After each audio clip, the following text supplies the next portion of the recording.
Our next guest is brought to you by the Arnold Palmer Designed Whistler Golf Club. Off to an incredible start here for the 2024 season, both course conditions and service. And reminding you, group organizers of 12 or more, it is not too early to book your September or October corporate or buddy trips. The prime times are filling up fast. And of course, you, the group organizer, plays for free. Tell us about your group at whistlergolf.com/groups. John Shannon is the former executive producer of Hockey Night in Canada, the co-host of the Bob McCowan podcast.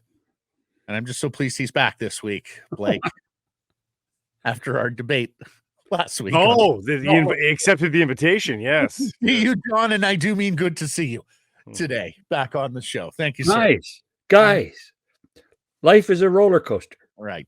Come on. If we can't have fun disagreeing, what the heck are we doing here? Well, the problem with society these days is you're not allowed to John. be comfortable in the debate. Somebody has to be right? So that's the problem. Listen, 5% is black, 5% is white, 90% is gray. 100%, yes. I tend to live in the world of gray. Yeah. And John and I are both, we like guys who fight with a smile on their face. And I don't think we fought with smiles on our face last week. So it is amazing, though. It is amazing that people take it more personally than you or I did. Yeah.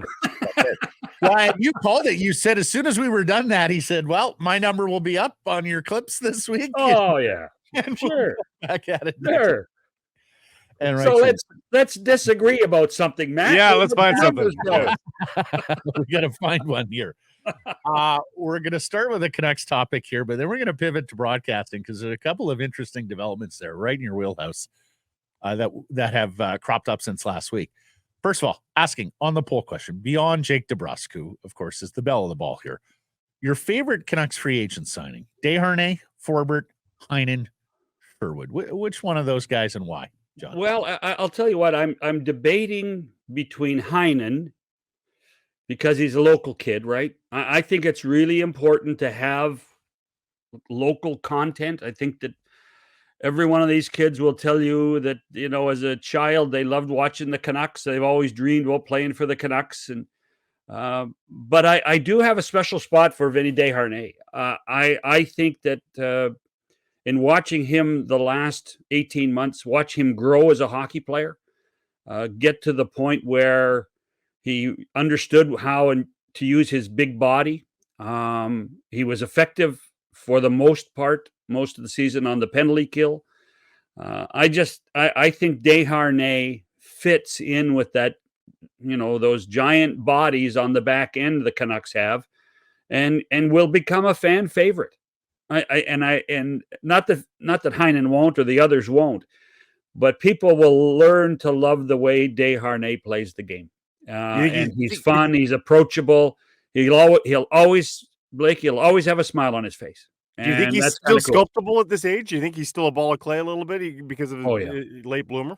I do. For that very reason, this guy has scratched and clawed his way to this point to get $1 million a year. It has not been an easy road to hoe for him. So for me, the Heinen part is certainly something that I'm looking forward to there too. But Desharnais will be fun for the fans. And, I can see some 73 sweaters. I guess, actually, I'm trying to think. DeBrusk and Desharnais are going to have to fight over the same number, aren't they? Wow. I just realized that. I did too. I think DeBrusk wins.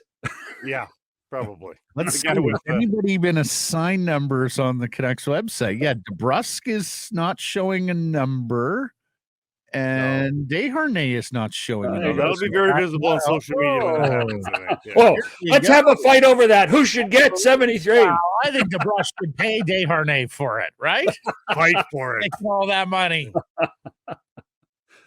Before we get to the other topics, because they're all rolled up in a one, everything else that we're about to talk to you. And we probably brought this up with you in recent weeks, but after now experiencing it, we were sort of more aghast at the end of last week about this than we were even predicting it. And that is, why is the NHL front loading all of their news? Why are they doing the 6 guys for the 4 nations? Why are they doing the schedule? Why are they doing the draft? They were like the 6 guys for the 4 nations cup, John, they could release in 10 days. The schedule could have come out today, rather than in the midst of free agency and all that sort of thing.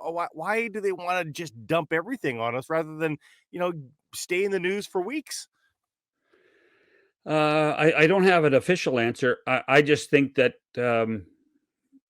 this whole season caught them a little short when they realized that the week off between the conference finals and the final, the award show sandwiched into Vegas. So I do think that they kind of were victims of their own success and everything that they felt they had to get done. The end of the financial year for the National Hockey League is June 30th. So there is lots of things that have to occur then. You can't delay, for instance, free agency until the 15th. It's a collectively bargained date. So the schedule is an interesting one because people want to be top of mind when you're talking about the draft and you're talking about those situations. There was a lot of information over a very short period of time. You're right, Blake. But perhaps in the next CBA they will rethink this. But I suspect we'll see the same thing next year. Maybe not as developed and as quick as what we saw, but I wouldn't be surprised if we see it again next year. You're right about the momentum thing. Yeah. Like when you're talking about it, you do want to talk. Like I don't think you hold any of these things into August. We used to. I tell you what, when I was at the league, we used to do the schedule release the day after the Major League Baseball All-Star game. Yeah. Also later, yeah. Because on the 7th, like this year's All-Star game, I think it's the 16th of July. The 17th of July, there are no sports because baseball's done. With all due respect to the WNBA and the National Women's Soccer League, those leagues are playing, but there are no men's sports playing. And so from that perspective, it was a really good day to get some traction. But the teams, they need time off too.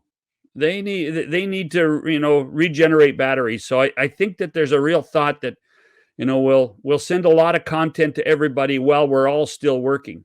I mean, I don't mind saying all this week on social media, watching the prospects tournaments across the league. I don't have much interest.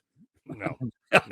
Nor does anybody else. Right? I mean, when it's Macklin Celebrini selling out the baby arena there in San Jose, that's one thing. But you're right. Yeah. And listen, Utah had good numbers for people watching the games at Delta Center too. Yep. It was impressive, but I think those are anomalies as opposed to what the regular routine of going to the draft, getting your draft picks, getting everybody to a prospects camp, and then taking a bit of the time off. Hey, speaking of Utah, they're going to be good. Well, they're going to be better. Connor Ingram is a good goaltender. Yeah, he is. Sergachev makes him better. Marino makes them better. They could score goals, so I suspect that they will be an improved team and will threaten a few teams in that Central Division. Yeah, Matt, you bring up a good point. Who's going to challenge Anaheim for the shittiest team in the league? Because Anaheim might be running away with that because the floor got better. Like Chicago and San Jose got better. They brought in veteran guys that will bring up the floor. They're not going to be playoff teams, but they're going to be respectable on a night-to-night basis, I think. Who other than Anaheim is going to be horrendous? I think Pat Verbeek might have an issue with you there. You think so? I do. I think that he thinks he's pointed the team in the right direction and has done similar stuff that San Jose and Chicago have done. But in signing veterans, they didn't sign many veterans. But over the last couple of years they have, and it doesn't help when all those guys get injured and play 14 games for you in the regular season. Mm-hmm. Alex Killorn, how many did Alex Killorn play in the end? Like 20, 25? And I don't think Pat's done either. I think when you look at where they are and can they move John Gibson, I think that's something they have to consider doing. and can they get something back for John Gibson during this summertime lull? Anaheim won't be as bad as everybody thinks it is.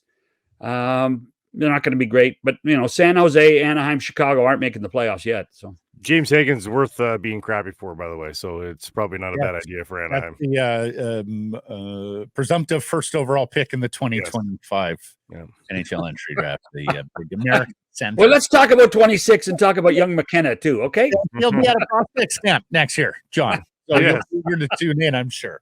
Hey, some of us remember when Pittsburgh was the league's doormat, and then they drafted that kid from Halifax. And it's been the first time they were a doormat, they drafted a kid from Montreal, from the Q. So I'm talking about the most recent one, who was in the Canadian dressing room congratulating our soccer team on Friday. Fantastic.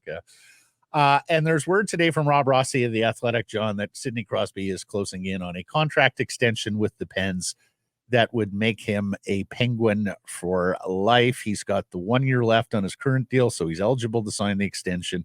There has been word that it could be a 3-year deal, so 4 more years potentially for Sidney in Pittsburgh, which would keep him there until age 40. Do you think he will see that through, or do you think the itch to play for a cup contender may get him at some point over the next 4 years? I think Sidney Crosby is a special person and a special player. I think he wants to be a Penguin for life. Remember, he was the guy that convinced the previous administration, Ron Hextall and Brian Burke, to sign Chris Letang and Evgeny Malkin to long-term deals. By the way, I think if that's the case, then I guess his contract lasts 1 more year than those two guys. I see Sid being a Penguin for life. I see him dedicated to the city, dedicated to the franchise. He's fully vested in this group of people with Kyle Dubas running it with Fenway Sports Group. I think that every time we think that somebody has to go somewhere to win, wants to put his name on the cup, I think Sid is there saying, I want the Penguins to be great forever, and we need to do it as a team. And that's why he convinced them to sign those other two guys, and I think that's why he's going to stay there. I mean, to be fair, Kyle Dubas wants to be a playoff team in those 4 years. So, he'll get a chance to play playoff games, correct? One would hope so. Oh, yeah. My God, I certainly hope so. I mean, you missed the playoffs this year. If you're going 5 straight years without did they miss last year too? Yes, they did. Remember, they lost to Columbus on the last night of the season. Right. And that put Florida in the playoffs. Mm-hmm. Well, the good news there is Letang's contract, if Sidney does sign a 3-year deal, Letang's contract and his would then level up. But Malkin's got this year next, so we'll see about that one. John, since we last talked to you, the schedule has come out, and besides the intricacies of every year's schedule, looking at the Canucks 9 back-to-backs, 3 Saturday matinees, just a 1 home game between January 26th and March 5th as we pause for the Four Nations tournament. Blake and I last week also looked at the Amazon slate, my friend. And with your broadcasting expertise, I would absolutely love your take on this. It is 4 Amazon games for the Canucks. December 23rd, when they welcome Macklin Celebrini for the first time to Rogers Arena, a game against the Montreal Canadiens on January 6th. And St. Louis, and then a Hughes Bowl in New Jersey. It is. When the schedules came out, it is a really nice schedule for Amazon. And you can only think that in working closely with Rogers, who sold the games to Amazon, and with the league, that the commissioner made sure that the Amazon schedule was attractive. Because let's face it, a year from now, we will start having lots of discussions about the long-term future of the national rights package in our country. And the real hope is that someone like an Amazon will, by next summer, be fully vested in the game and want to expand beyond the 2 years that they have right now, which they purchased the Monday night package from Rogers. So it makes sense to me. It's a schedule that I believe features a Canadian team every night that they're on, which is fantastic, which is something Rogers didn't necessarily get every Monday night, including a doubleheader late in the season that might have playoff implications as well. So it is kind of cool what the league and Rogers and Amazon have tried to do with this Monday night package. And just so everyone knows, this is a Canadian-only package. Yes. They're dipping a toe, as John has told us. It's a bit of a experiment. And John, this isn't just Rogers producing the games and then farming out the distribution. Amazon is producing these games, as we understand it, which means they're going to have their own play-by-play crews. And look, yeah, and look, they're gonna create their own identity. This is in many ways this is no different than the Apple soccer package that Blake has been part of the last couple of years, and trying to create a brand association with Amazon Prime Monday Hockey. And trying to perhaps do things differently. Let's face it, the real challenge for them is this is a landscape full of hockey every night. You sit anywhere in the province, you can watch a hockey game almost every night. So why would you go and then go to your streaming service and go to Prime and buy it? And the answer is you do that because they are going to make it special. And I really think that the people at Amazon have a desire to make it special and make it a little different. I don't mean hokey. I don't mean more analytics. I think that they're going to try and do a very solid grassroots style production in order to make the game palatable to viewers across the country. Do you know who will be calling games? I don't. No, I don't. They've done a very good job of keeping everything pretty quiet right now. But suffice to say, this is a company that when they went into the hockey world, went and got Al Michaels on the NFL side and Kurt Herbstreit. They don't do things half-assed. They do things well, and I suspect that they will have a pretty good group of people on the air in this package. Do you think they'll do things like hire a bunch of existing guys and assign them, or do you think they are going to do like Michaels and Herbstreit, their own guys who are going to travel around throughout this schedule?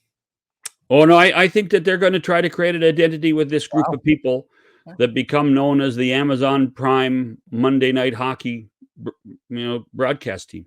Mm-hmm. And then that means for local markets, you don't get your John Shorthouse, you don't get your Jack Michaels, you don't get your, it's a national package. Yeah, and that's the one thing that you have to hope that Amazon is very, very respectful of what happens in each market, and at the same time understands that how they televise hockey in Canada might be a little different than how they televise hockey in the United States. Well, and the fact that it's a Canadian package, though, bodes well for the viewer in that I don't think they're going to be getting a guy with a New Jersey accent to do these games. It'll be a Canadian broadcaster, you'd have to think here, John, or a certified National Hockey League broadcaster, if you will, from the States, if it does come to that, a la Jack Michaels. One would assume. Yeah. Well, and in this vein, John, I'm sure you saw what the Dallas Stars are doing today, a free in-market streaming service for fans called Victory Plus. 7-year deal they've signed here with a media company. If you live in the Stars TV market, it's now free to watch the team on this app. They have parted ways with Bally Sports. What do you think? Is this something we're going to see more of going forward? Well, in fact, I think Dallas is right smack in the middle. This is what Vegas has done. This is what Utah will be doing. Florida is in a similar situation, maybe not with an app, but over-the-air television.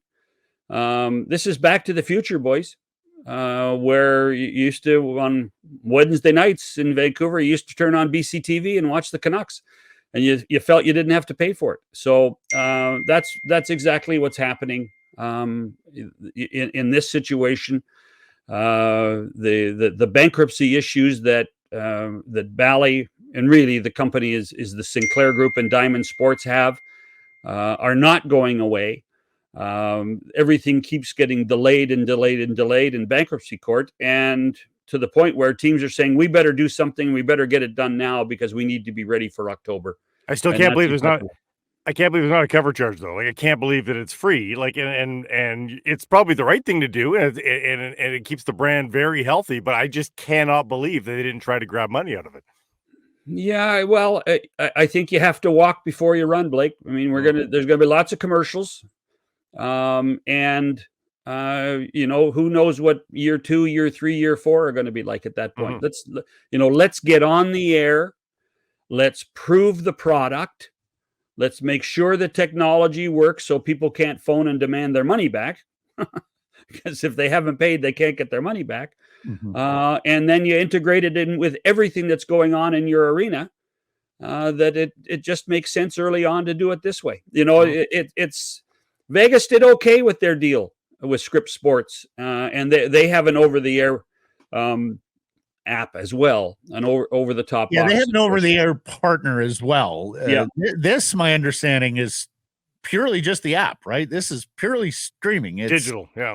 From what I read, yes. Yes. From what I read, yes. But it's Tom Ghilardi doesn't do anything foolishly. Yeah. Tom would have, and his group, really smart people down there, would have looked at it and said, we can do this and we can make it something that Stars fans can really latch onto. Let's also remember, guys, TV ratings on a local basis in the United States are minimal compared to what we see in Canada. For sure. The Calgary Flames regional rights, they're better than the New York Rangers and the Boston Bruins. Put it in perspective. Regional television is driven in Canada totally differently in the United States. If they get 40,000, 50,000 subscribers to this, that's pretty darn good, guys, in a city of 5 million people. That's pretty good in their territory. Mm-hmm. No, you're quite right. And John, as we were talking about last week with these Amazon games, because it is habit changing, right? So you've got to put a big marketing push into this as well. You have to tell everybody far and wide, this is the new world and this is how it's going to work. And it's going to require, I think, a significant investment marketing wise from the Amazon people with these national games, but also for the Stars and what they're doing locally. Well, but the Amazon has a bit of a head start, boys. As I think we talked about last week, the delivery guy Willie is here every day from Prime. Yeah. Yes. That means I'm a subscriber already. Yes. And most people on my block are. Yeah. So it's not as much of a reach for a Prime as it would be, say, for the Dallas Stars Victory Plus. Yeah. Our front porch would also make a good swap meet. Yeah. Thanks to the good folks at Amazon and my better half. John, thank you for this, my friend. We'll catch up next week. Okay, boys. Hey, everybody. If you're enjoying what you're seeing here, then follow along with Sekeres and Price on YouTube. I promise more content coming. The kids call it subscribe on YouTube. Well, how about liking it? Do that as well. Smash it right now.